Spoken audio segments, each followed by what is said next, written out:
What's going on, my friends? Welcome to another Vega 23 episode. In today's episode, we're going to be inside of our 1975 Ford Maverick. And the reason why, it's because we are replacing the ignition switch. So we're going to take you through the steps. So far, I've only done two things. And let me show you what it is. We removed the cover. The only thing that was holding the cover is this two clips that go right here. So all you have to do is get the screwdriver, push those out of the way, and you'll get the cover out. Step number one. Step number two, we kind of already did it as well. We just removed the screw that's right here, so you got to remove that. The next step coming up would be to remove the steering wheel, and we borrowed a kit from AutoZone to remove the steering wheel. It was $40. Once you're done with your job, you take it back and you get your $40 back. So I'm going to set it up, show you guys how this goes on the steering wheel.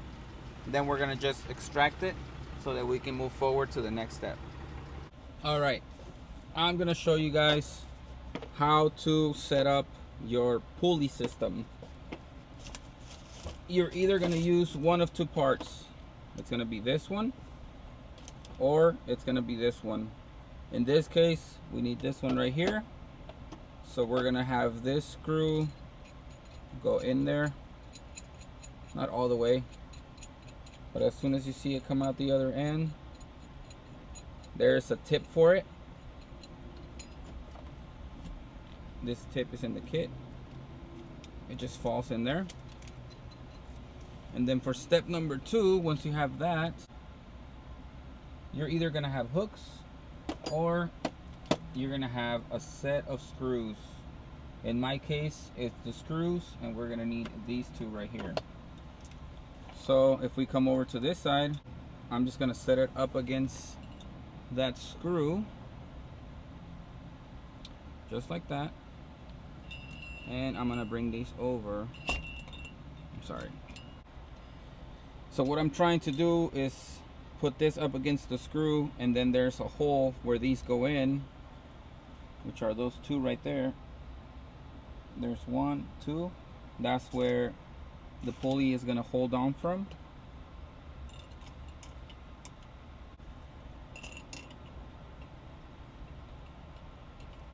All right, we're gonna screw these in. Once we have them screwed in, all we're gonna do is turn this one so it starts pulling out the steering wheel, and that's basically how you set it up. Let me show you.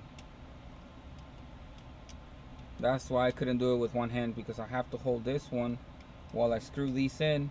So they have to go far in enough to catch a grip, because when you're pulling this one out, this is going to hold those two screws as this one comes out, and it's going to start retracting the steering wheel. So let me go ahead and do that. Once it's removed, we're going to go to the next step, which I think it's going to be removing the ignition switch. And for this, there's a tiny lock. That little tiny thing right here, it's going to be an issue, especially because I don't have the key for this car, and I know that in order to push that pin in, okay, so you have to turn the key just like that. Once you turn the key, you'll be able to push that pin in. Once the pin is pushed in, you'll be able to extract the old ignition switch. And then likewise with this one, you have to have it pushed in. That way when you put the ignition switch inside, you turn the key back, and that pin is going to pop right out and secure your ignition switch. Alright, we already used our wrench to go through the hardest part. But once you keep turning this, it'll keep there it is. It'll keep extracting this until you can just pull it out. And there you go. The contacts for the horn.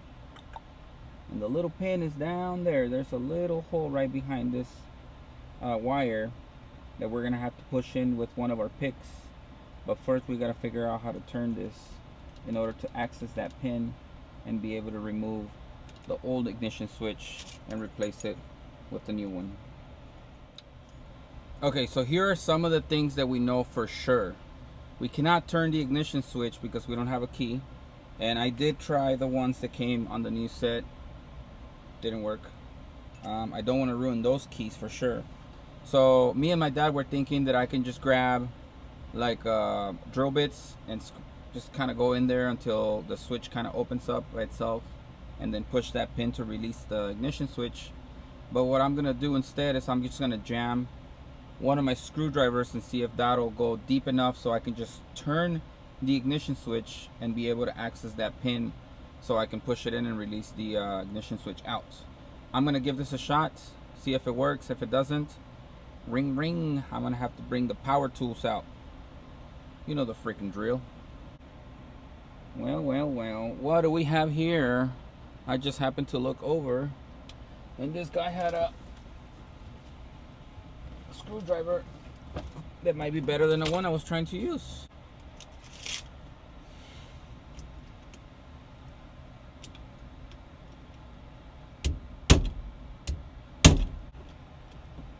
All my statements are basically contradicted, like use them.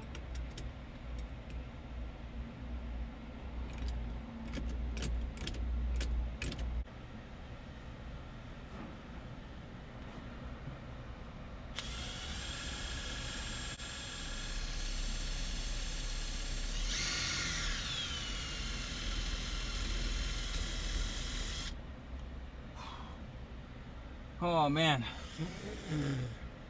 I did not want to go this route, but I had to. So my initial thought was these ignition switches have two little pins inside. There's one right there on top, and there's another one right there on top. That little, here, let me point at it so you can see exactly what I'm talking about.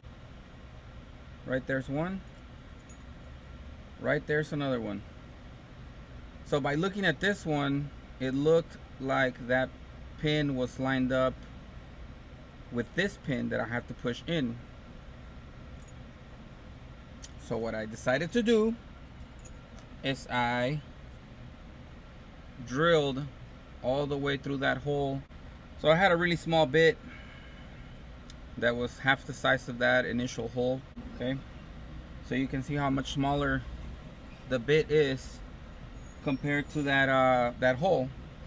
So I started with the small one, then I went to one that was the actual size of the pin, and one that was a little bit bigger than the pin. So I drilled all the way through, and it actually cut this pin off since I couldn't turn the ignition. And guess what happened? Oh, my bad.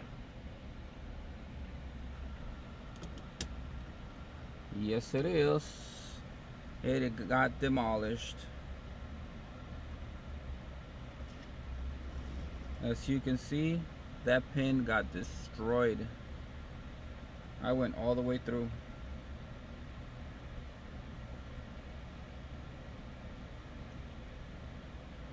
So I'm gonna bring my compressor, make sure I clean all that gunk off. So if right away you cannot get the ignition switch to turn, get the drill bit, get the job done. Don't spend too much time thinking about it. It'll be an easy fix. You're not gonna break anything. All you're really doing is drilling through the old ignition switch, and you'll be done fast. Hopefully this tip helps you guys get this job done faster if you want to get the ignition switch switched out to a new one and you don't have a key.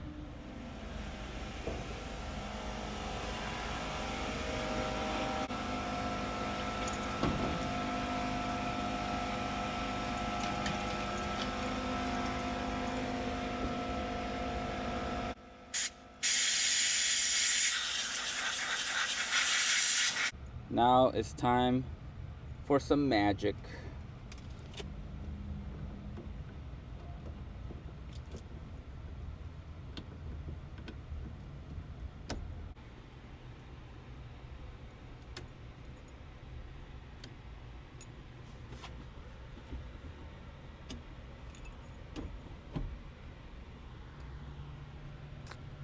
Oh yeah, you guys are not gonna believe this, but it took me way longer than I expected.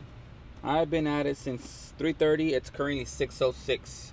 So we're gonna assemble this, put the steering wheel back together, and call it a day. The next thing we're gonna do for this car is go get a battery, just to, I don't know. I have to do a basic tune-up on this car before I even attempt to start it up. We're also gonna rock it back and forth and try to move the engine, make sure the engine is not stuck. But we're taking this one step at a time, getting our 1975 Ford Maverick rebuilt. Wish us luck. Hopefully the motor's not stuck so we can at least run with this car with what it has. Let me show you the mileage before I let you go.